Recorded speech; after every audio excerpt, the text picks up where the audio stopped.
Yes, I think if you're ready to invest, I don't think that's something that you need to hire a professional. And I also don't think that's something that should take you 2 or 3 years. If you're taking 2 or 3 months, that's probably prudent and wise. If you're taking 2 or 3 years, then maybe you do need to get help because there's nothing magical. And at some point, if you're stuck in paralysis by analysis, you need to just start investing your money.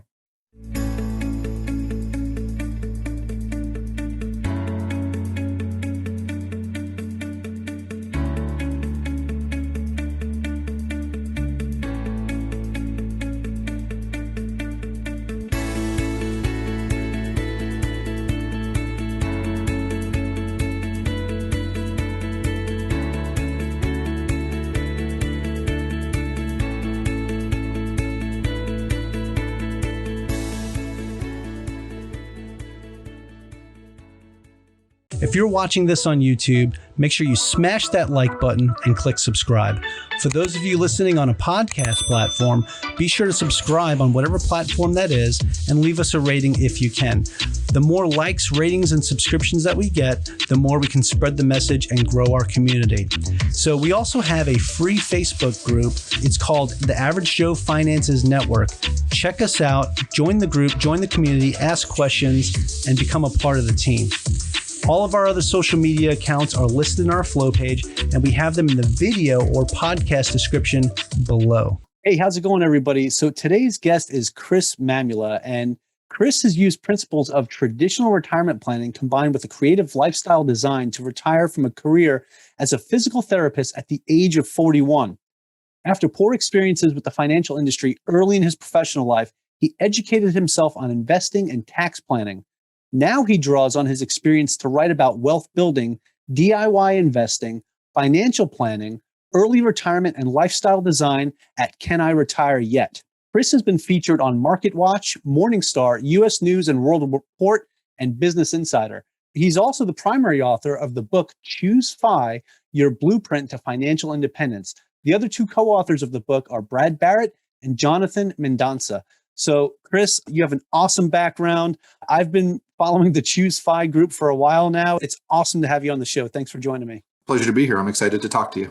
All right, fantastic. So the way I like to start these off with every episode, with every guest, is I talked a little bit about your background when I introduced you, but I think myself and my guests would like to know a little bit more about you. So can you dive a little bit deeper into your background? Tell us about yourself and share your story. Like, how did this all get started for you? Yeah, so I'm from Western Pennsylvania near Pittsburgh, and Pittsburgh, Pennsylvania, and a depressed steel town, I guess you would say. And so grew up very average, lower middle class. And my parents were both just high school graduates, but they were very devoted to my brother and I and giving us a better future. And it was always pounded into us that we were going to go to college and have a better lifestyle and better careers and everything than they had. And so I always went down that path, and I became a physical therapist in 2001. And I was an athlete in high school and had some injuries and just thought that would be a really rewarding career and something I'd want to do for the rest of my life. And after about, 2 or 3 years of working in the US healthcare system, I realized I did not want to do that for the rest of my life. But I never thought the whole idea of early retirement, at least not like I thought early retirement was maybe 60. I was just spinning my wheels and didn't know what to do. And it took about 10 years, and I stumbled into what's now pretty well known as FIRE, Financial Independence Retire Early Community. And I started reading these blogs, and I just saw other people that had similar stories to my own. And I was a natural saver, so I was already saving, but I had no idea what to do with investing or planning or thinking that I could retire early. And once I went down that rabbit hole, I got really serious and started writing my own blog. And I ended up retiring at the age of 41 in 2017. And my wife and I and our then young daughter, she was 5 at the time, we moved across the country to Utah to live in the mountains and be ski bums and live the lifestyle that we wanted to live. And that's what we're doing now. Wow, that's phenomenal. That is super cool. Retired just 4 years ago now, right? At Yep. the age of 41. That's a pretty young age to retire, especially given the standard of what everybody thinks of retirement. You're thinking like 65 or older. So yeah, definitely you hit all 4 of those letters on the financial independence, retire early in that FIRE trademark there. I focus more on the whole financial independence aspect versus retirement, because I don't want to tell myself that I'm retired. Like when I hit that area, when I hit FI, I don't want to say, well, I'm retired now, because I feel like Makes me feel old. But you add that last letter on there early, and then you realize, hey, okay, I retired early. That's pretty awesome.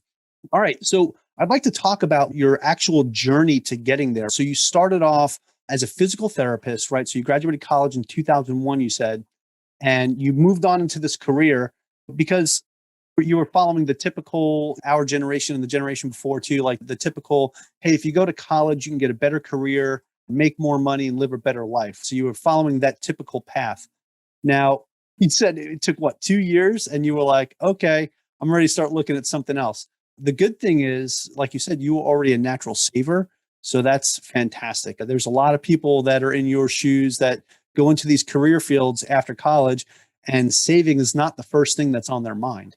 What is it that you think that you did differently after you graduated college and started your career than the typical college graduate? I think a lot of it is honestly just kind of luck. Like I mentioned, my parents didn't have a ton of money, but what they had, and my mom in particular, was really good at stretching a dollar. And it was just always pounded into me that just you do not go into debt. And like debt was a 4-letter word in our house. And then as I was going to get married, so my wife had probably a similar upbringing, a similar household income in her childhood, but her parents didn't have that savviness with money. And so she put herself through school. She worked full time while going to school full time, and just extremely hard worker, extremely disciplined. And I saw that and I respected that. But she wasn't able to put herself through school without debt. And so as I was coming out debt free and she had debt and we were getting married, like I said, I knew she was responsible. I knew it wasn't like she was racking up credit cards or shopping sprees, but it still freaked me out. And so I just approached her and I talked to her and I said, I really would like us to be debt free getting married. And we established a plan where she graduated a year ahead of me. And so we started just living off of her salary. And as I was finishing PT school, I was working part time. And so everything I was making extra, I was just throwing at her debt.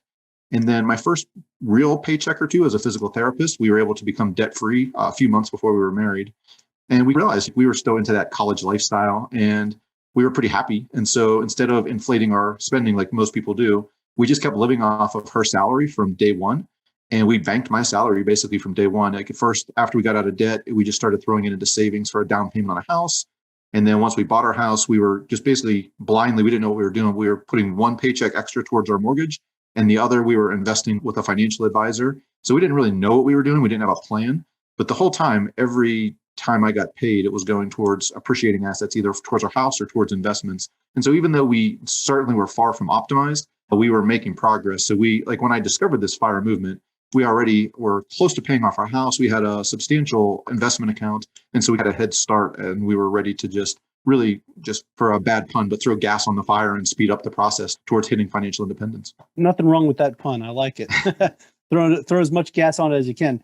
So it's awesome that you were able to put that extra paycheck towards your mortgage and stuff and not even realize how many years you were shaving off of your house payments on your mortgage by doing so.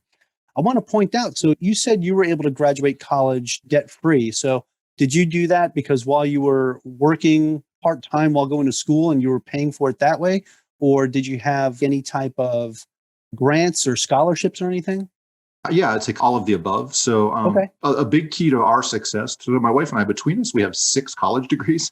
And the only debt we had was on her bachelor's and how that worked. So we both worked through school. For myself, my parents helped me a fair amount with my undergrad, but I was Okay. still working. Basically, what my parents just had a sum of money. They saved as much as they could.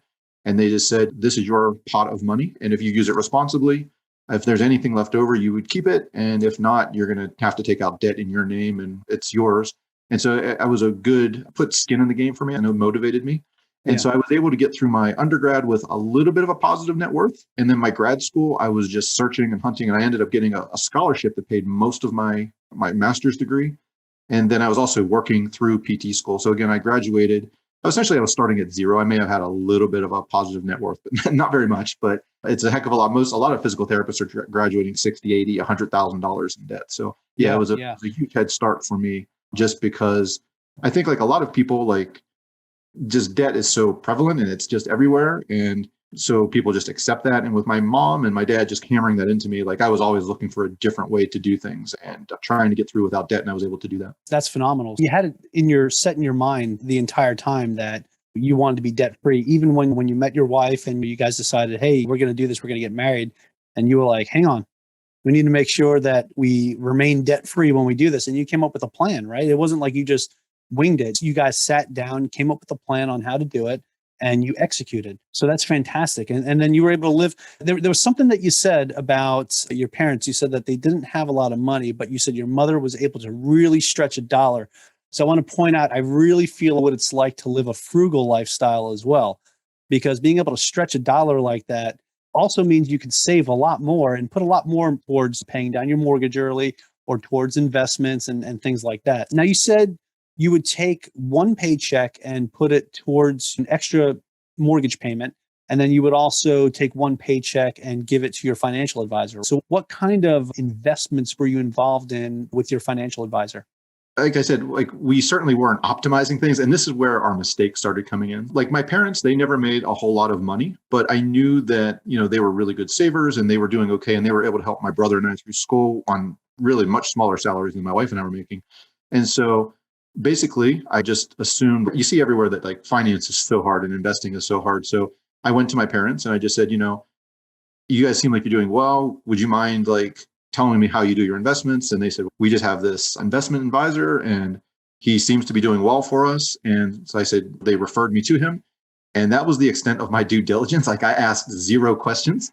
So what I found out later as I started getting into getting into the technical side of investing and the whole FIRE and the financial planning and retirement planning, he was a commissioned salesman. So we were buying front-loaded mutual funds. So we're paying 5.5% on every purchase that we made.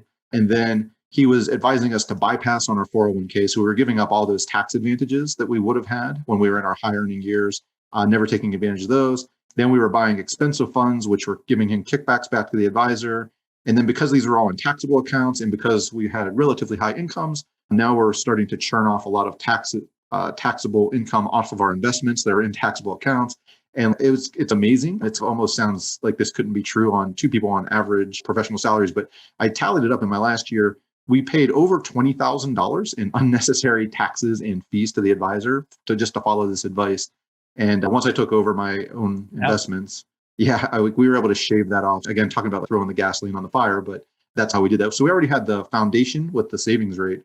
But then we figured out the investment and the tax planning side, and it saved us literally $20,000+ every year. That is significant. $20,000 a year is nothing to sneeze at, especially if you're investing it and growing that money. Jeez. Exactly. Okay, awesome. So I know you were able to get yourself set up to retire early at the age of 41. It's awesome. And then the other part about it that I really like about what you're doing is you did not hesitate to share your story with other people, and people that are really successful themselves and they give back to the community is just absolutely amazing. So you started a blog, right? Mm-hmm. Can we talk about that a little bit? Like, what made you decide to start a blog? I started at the time when I started reading, like FIRE blogs were starting to become prevalent. So if anybody's familiar with this FIRE term, like Mr. Money Mustache, the Mad Fientist, a guy named J.L. Collins. These were like the early FIRE bloggers that I was finding. I got Go Curry Cracker. And I'm reading these blogs and they're all using these anonymous synonym names. And I'm skeptical. Like I never even heard of a blog. And I start reading, I somehow stumbled upon, I think my original one I found was called Early Retirement Extreme. And it's this guy named Jacob. And he talked about living in the San Francisco area on $9,000 a year or something ridiculous. And like when I first read it, it almost sounded too good to be true, but there was something in it just resonated with me. And so I started reading, and I still remember we have a friend who's an accountant, and my wife said, if we're going to start going down this path, I think we need to like talk to somebody. So we talked to her and we just said, this is what we're thinking about doing, to do some tax planning, and we're reading this stuff. And what do you think about this? And she just looked at us and she's like, where are you getting this? And I said, I was reading the Mad Fientist. And she's like, the what?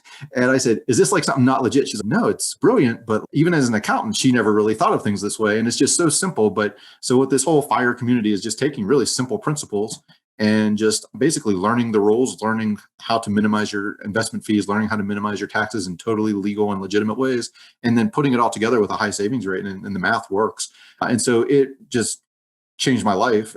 I was feeling hopeless, like not knowing how to get out of this career I didn't like. And we found out around that time, what really motivated me to get serious was found out we were going to have a daughter. And it just gave me hope. Like, oh my goodness, I can design the life I really wanted. And so, that's what kind of I guess I didn't really know how to pay these anonymous bloggers back that changed my life. So I was like, I become one myself and pay it forward to other people and hopefully help them.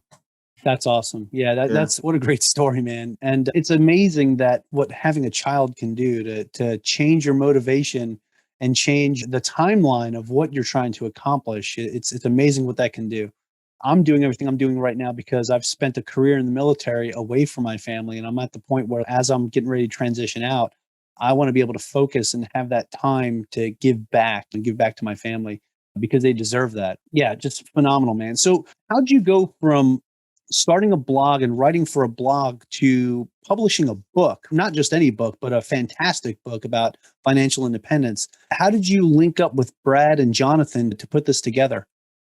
Yes, I think what I've realized from my like almost 10 years now of writing is I think if I have one special talent is I find people way smarter and more talented than me, and I find a way to latch on to them. And it's definitely a strategy that it can work because it's worked for me. But so my original blog, it was called Eat the Financial Elephant. And I just started, a lot of it was to keep myself accountable. And then, like I said, I just was hoping to build an audience and pay it forward a little bit. And I wrote that for probably 4 years, but I had a very small audience and I just didn't put any time into promoting it because I was still working full time. And at this time we had a young daughter. And so I was getting close to the point of retiring. And I guess my first partnership actually was the blog now I write on Can I Retire Yet? And I was reading this blog and the guy who started it, Daryl Kirkpatrick, I was reading one of his blog posts and I just sensed that he was burning out and he had a pretty big audience. And so I just reached out to him and I said, like, I've been writing. I would be interested in reaching more people. Would you be interested in a partner? And he said yes. And before I ever quit my job, I had my first retirement job lined up writing on the blog. Sure. And then I was listening to, at the time, it was a brand new podcast. My thought was I wanted to start interviewing all these people that influenced me and then turn that into a book, like condensing all the principles of financial independence. And Brad and Jonathan started this Choose FI podcast and I started listening to it. And I was like, they're doing exactly what I wanted to do. So same thing. I just reached out to them and I said, I like what you're doing with the podcast, but what do you think about turning this into a book? And they responded again almost immediately. And they said, your timing's kind of impeccable, but we were just talking about that.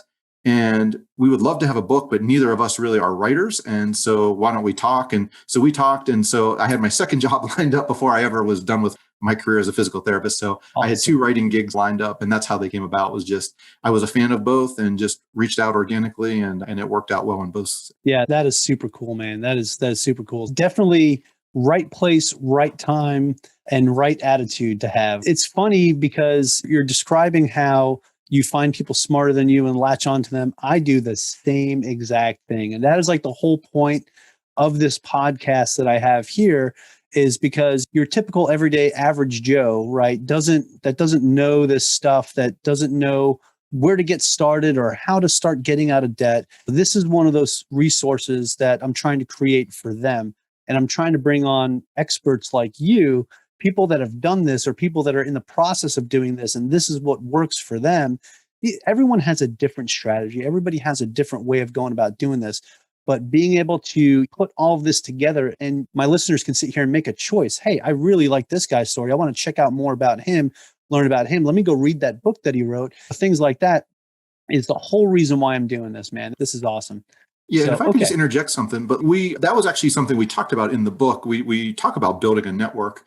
Mm-hmm. And I joke about like latching on to people and I joke about being lucky. And there definitely was an element of luck with the timing with both of those things. But I think there is a principle, again, like we talk about in the book, we look at these principles.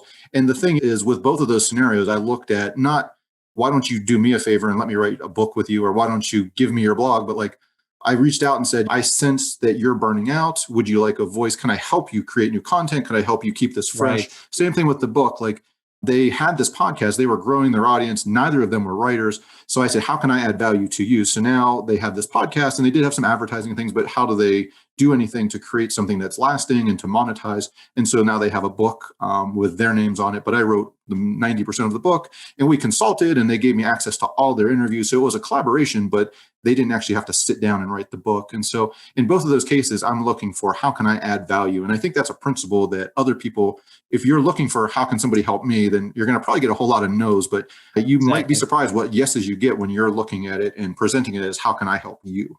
You're showing that you're bringing something to the table, but you got skin in the game here. It's not just, all about me. It's what can I do for you? I had this conversation with one of my guests on how he built his real estate team. And he was telling me a story about how one guy just approached him at a baseball game and said, "Hey, I'm interested in real estate and I can do this and that. What can I do to help you grow your business?" And just by him asking that question, he's like, "Wow, so you want to come over here and help me? That's pretty awesome. Sure, let's do this." Having that type of attitude of wanting to, I guess, give more than you receive, you'll receive so much more in abundance because people usually don't turn you away if you're saying that you're here to help. Yeah, great attitude and great mentality to have. Okay, so speaking of approaching somebody that needs help and things like that, throughout your time building what you've built right now with from reaching financial independence and retiring to writing the book to writing on the blog to just everything that you've been doing, what would you say that you enjoy the most or have enjoyed the most on your journey?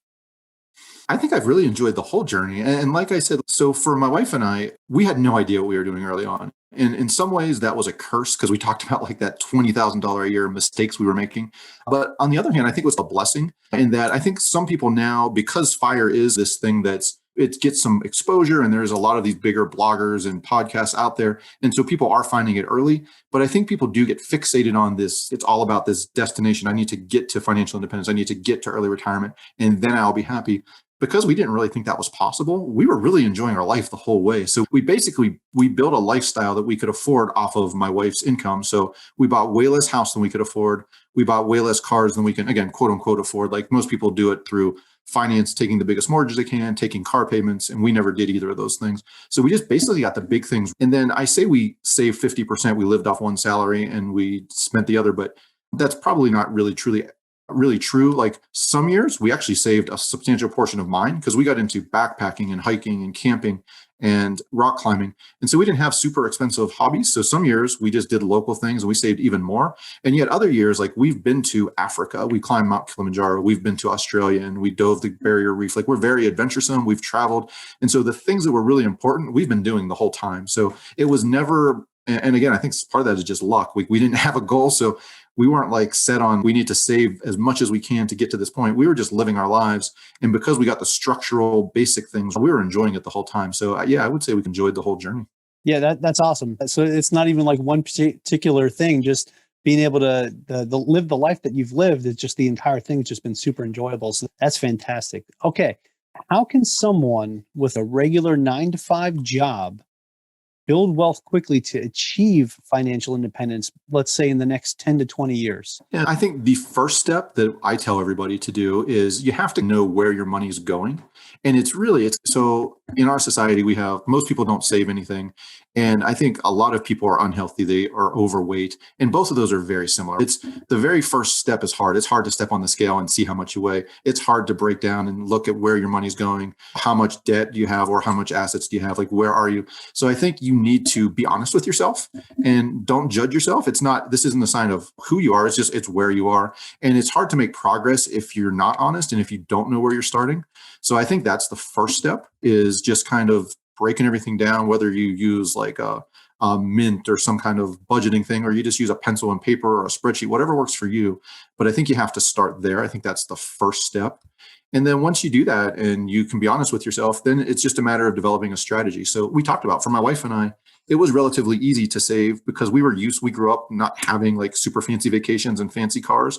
So when we had 2 professional incomes, we just saved one and we still lived as well or better than we did as kids growing up. And so it was easy for us, but for a lot of people, it's not easy. Maybe you live in a high cost of living area. Maybe you do have big student debts. Maybe you have a bigger family, whatever. And so what we break down in the book is, so this works fine. If you can save a big percentage of your income, you do what we call the simple path, where you're just investing in index funds, and it's really easy. But for some people, they can't do that. So if that doesn't work, it's not going to get you to your goals, then there's other investing paths that you have to consider. Again, like we break it down into 3. We call it like the simple path, meaning just investing in index funds with a high savings rate. The second path is the active path, meaning basically you're starting your own business and maybe it's a whole heck of a lot of work to begin with, but then you start, hiring things out and scaling that down, and it lets you have a greater rate of return. And then you're scaling that up that way. And then the third is the hybrid path, which is what I know you like to talk about, is real estate. And it has elements of the simple path where you have reliable, whether it's rent income and appreciation, and you have those things that are reliable. But then you also have that active path where you can find a good deal. You can put sweat equity into improving a property, things like that. And so it's that hybrid path. And so I don't think there's one size fits all approach for everybody. So it's just matching up your goals, interests with your means and your abilities. Yeah, absolutely. I agree. That is like what we were talking about earlier, how everyone has different strategies and different ways to go about doing this. And I like that, those three paths: simple path, active path, and hybrid path. I wrote all that down. I think that's fantastic information. And I like to think of myself, I'm probably in that third category, doing the hybrid path, because I invest in index funds as well. And I've got a lot of dividend paying accounts and REITs and stuff that I really like, but I also like real estate. I also like my business. I treat my podcast as a business, and I also have a podcast editing service and all those things. It's just super fun, and I enjoy doing those things. So I think that's another thing that's important too, because if you're going to involve yourself into a business, if you're doing like the hybrid route or the active route, you should really enjoy what you're doing and not make it so it's so taxing on yourself. Because if you're not enjoying it and you're putting in all this work, then it really feels like work. But if it's something you enjoy doing, it doesn't even feel like work. It'll feel more passive that way. Yeah, for sure. And one other thing I would emphasize, like those three paths, they're not mutually exclusive. So like for my wife and I, when we were working full time, we had careers, we were able to focus on just index funds and simple things that are going to grow. But as we got to that point where now we can't save anymore, but we're natural savers. And it just, when you're saving 50%, and then people think it's like you can just flip the switch where you're going 90 miles down an hour of the road, then you just stop and slam it in reverse. And like now you're spending down your assets. And it's terrifying for a natural saver. And it was for us. And it's a lot of my readers who I talk to, they have this same problem. So now like we're able to, so I'm using my writing we're kind of taking that more active path. And so we're creating another income stream off of that in retirement. And the beautiful thing is so we have a paid off house. We have paid off cars. We live in the area we want. We don't have to spend a lot of money to do fancy vacations because we ski 50, 60 days a year because we live in the mountains of Utah. Like we have hiking and biking trails right behind our house. Our lifestyle just doesn't cost a lot. So even if you can make just a couple $1,000s a month, it takes a lot of stress off your portfolio.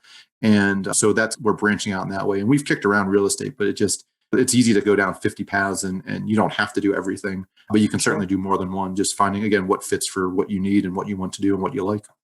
Absolutely. Yeah, I love that. That's fantastic.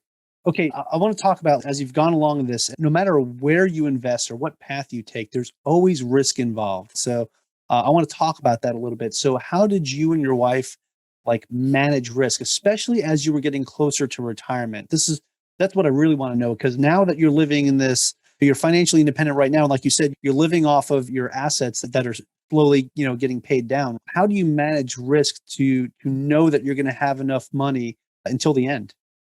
Yeah, so I love talking about risk. It's one of my favorite topics. So because we like doing, like I said, we like doing these outdoor, like we rock climb, we've done high altitude mountaineering, we ski, I backcountry ski. I think people look at things as it's safe or it's risky. And I think that's really the wrong way to look at things. I think you have to look, every choice you make, it comes with a unique set of risks. And so how do you manage risks so that you're not going to put yourself in a position where you're going to get wiped out, whether that means losing all your money on an investment or whether that means literally wiped out, falling off the side of a mountain, getting stuck in an avalanche and tumble down a hill. So you have to make good decisions, because if you don't take any risk, you're never going to get hurt or killed in the mountains, but you're also never going to get into the mountains if you don't take any risk. And it's the same with this. If you don't put any money at risk, you'll never lose anything, but you're also going to be sitting in a savings account where your money's always losing value to inflation. So I think it's just finding that right balance. And so like for us, when we had a high savings rate, there really wasn't we could be very aggressive with our investments, because if the investments went down, we were just buying more every month. And because we could be aggressive, most of the time your investments are going to go up. And so that's the approach we took throughout our accumulation phase.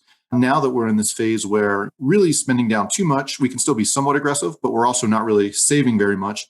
So we have to dial that back a little bit. So we added more bonds to our portfolio, a little more cash. We actually added a little bit of gold to our portfolio, just some things that are going to not move in unison.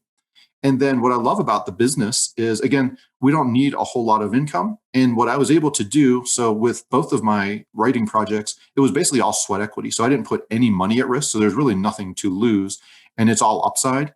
And now that I do have into some things, like right now, I just invested in some things with SEO, search engine optimization, to try to get more traffic to my site. But it's a finite, like I know I'm spending, say I'm going to spend $2,000, and I can break that down very easy. If I get X number of page views and I get advertising revenue of say $40 for every 1,000 views, I can quickly see that I have a ton of upside on that, but I'm limited. My downside's capped at $2,000 or whatever I'm going to pay this person to do that. And when you're investing in different things like an active business or real estate, you just have to look at what are the upsides, what are the downsides, and how do I manage that risk. And then because a private business is totally different than the stock market, now I'm having another asset class that's totally uncorrelated. So again, that's another way of managing risk. So yeah, it's a dynamic process. And I know I threw a bunch, word vomited a bunch out there. So feel free to follow up with anything. But that's how I look at it, is you always have to be looking at how all the pieces are moving together and what enables you to get out there and do some things. Yeah, I think one of the key things here and you started off with this, is how you love to manage risk, right? There's whether it's in your personal life, going out and climbing a mountain or skiing down the mountainside, or in your financial journey, it's about managing risk. And I would also say it's probably about managing expectations too, because you have a certain expectation, because you have a goal in mind, right? You have this end goal in sight. And the only way to get there is to take certain risks, and being able to manage that and manage your expectations, be able to flex when things don't go the way you want them to go. One of the things that's super important, and I think that really helped you out a lot, is you said you were able to live off of 50% or sometimes less than that of your income, but you had a lot of flex, a lot of wiggle room, that if market goes down, that's fine. You're sitting in here, you're still investing the same amount of money. Now you're buying stuff at a discount. And I think one of the things is just changing like your mindset of how you look at your investments and how you're putting money into it. Because I can't stand when I hear people say, "Oh man, the market dipped. I lost $9,000 today." I'm like, you didn't lose $9,000, man. Your assets went down in value $9,000. It will come back. Just stay on course and stay focused. So a lot of times when you start telling yourself you're losing money, you're losing money, you're losing money, you're going to wind up pulling out and miss out on that gain when it happens. So I think that's one of the things, especially for somebody that's trying to do like the whole slow and steady thing. And it's not really slow and steady. If you're consistent, you're going to see your wealth grow pretty quickly and get yourself to a point where you can possibly retire in 10, 20 years, like we're talking about. That's awesome. So with managing risk comes like different challenges. So I'm sure that throughout the entire time that you've been doing this, you've encountered multiple challenges. So what would you say are some of the biggest challenges that you and your wife have ever faced while on this journey together? Yeah, so this kind of gets back in the very beginning. You talked about you're not very interested in the retire thing. And originally I was, right? So the blog I write at now is called Can I Retire Yet? And as I told you the story of how I got involved, but I found that blog because I was literally asking that question. Just like I found that the original blog was Early Retirement Extreme. I typed in like extreme early retirement and I found that. So I'm sure one day I typed in something like, Can I retire yet? And that's how I found this blog. And I was literally asking that question because like I just wanted to escape. I wanted out of my career. I wanted to do something different. But as we got closer to it, again, like I touched on this a little bit before, but you don't really save 50% because like you're some freak of nature. Just like you can crash diet and do that for a week or a month or maybe a year, but you can't sustain that forever. And it's the same if like you're suffering and sacrificing to save, you're not going to stay on that. So we save because it felt for my wife. I mentioned like she had upbringing and it gave her security. And I mentioned for me, I was always taught that you don't go into debt. And as we started having more security, it felt good for me. And we were doing these adventures and things I was never able to do growing up in a family that didn't have a lot of money. And so it felt good. And so when you retire, you go to get to the point where you can retire at 40, especially the path we took of taking that simple path, you're saving 50% of your income because it feels good, it feels safe, it feels secure. And now you're saying, okay, we're going to hit this time. We're just going to suddenly stop and start spending it down. And it was for myself, it was uncomfortable for sure. And for my wife, It was flat out terrifying. And so like we started in college where we didn't have two nickels to rub together and we were perfectly happy. We never fought about money because we had this plan and we were working towards the same goals. As we were accumulating, we never fought about money. And now we're getting to the point where we have a paid off house. We have maybe enough to last forever, certainly enough to last 20, 30 years. And we're fighting about money all of a sudden. And so we had to dig into what is the psychology behind this? What is driving us? What is going to make us happy? And so that's how we got to where we are now. So even though on paper, we can probably retire early and could say we're financially independent, we found work that we like and fulfills us. And my wife works part-time for a company. She works out of Washington, D.C., but we live in Utah. So it's totally remote, no travel, no commute. She works part-time. I'm doing the writing, we talked about how I got into it, something I'm passionate about. And so we're basically making enough to more or less cover our expenses. So we don't even have to spend down anyway. But yet we're having this freedom. Like I said, we ski probably 50, 60 days a year. We have a young daughter. We're very involved in her life. We're always getting out doing things. And so just building that, but it wasn't something that we figured out overnight. And I wouldn't say we've totally figured it out. It's something we talk about and work on, and where it's constantly evolving. So it sounds like the biggest challenge that you're talking about here was just the fear of retirement, like the fear of, okay, now we're actually tapping into this that we've worked so hard to save up for. Now we're tapping into it and watching these numbers start to go down. That definitely can be terrifying. But you found other ways to start covering your expenses, doing something that you enjoy doing. You enjoy writing. And this is something that's still giving you all the free time you need to be independent, be free, right? So you're still financially independent. You're only doing this because you want to. You don't have to. And I think that's the key thing. Yeah, and you touched on the word fear, and it goes back to, it ties into what we talked about with risk. So like, I think if you like look at me on paper, oh, he's a rock climber, he skis, he's on high altitude mountaineering, he quit his job at 40 with a 5-year-old kid.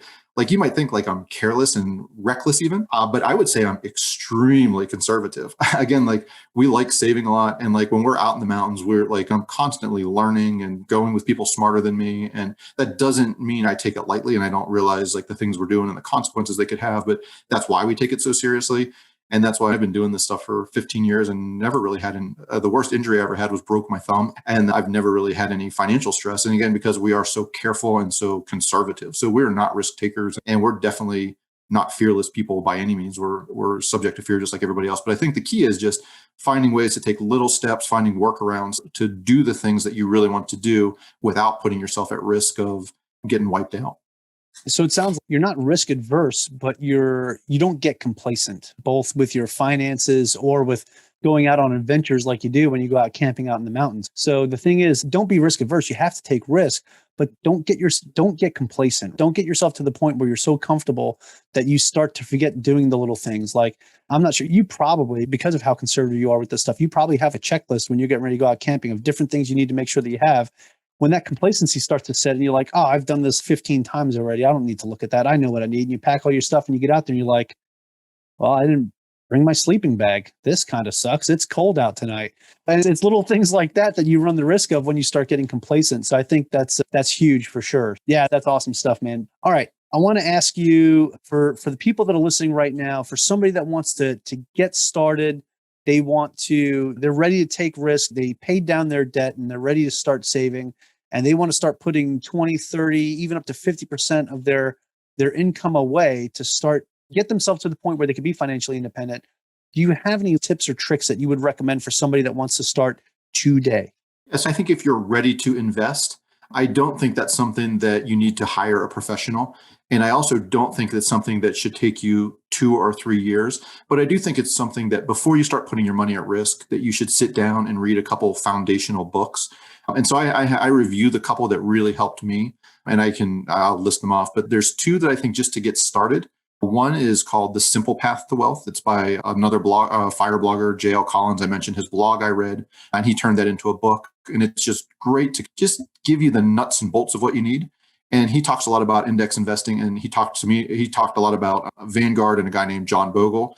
And so again, like, I found these fire bloggers and I was like, anybody can write anything on the internet. So as I started hearing this name come up, I found John Bogle's books, and he has a book called The Little Book of Common Sense Investing.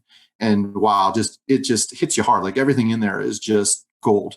And so those 2 books I think are just great to start with. And then there's 2 other books that kind of just branch out off of those and teach you about diversification and more risk management. And that's Rick Ferry's All About Asset Allocation, and William Bernstein's, and I'm going to blank on it. I think it's called, it's right on my shelf here, The Intelligent Asset Allocator. So those 4 books are really the 4 that I recommend starting with. And there's nothing magical. It's not like there's not other good books, but I would start there before you start putting your money at risk.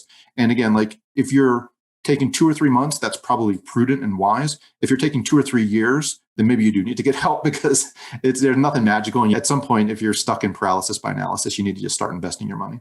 Okay. And that is definitely that is a term that you hear often, especially for real estate investors, is analysis paralysis. So Again, that's the whole thing about being risk adverse, right? You shouldn't be risk adverse. There's always going to be risk involved.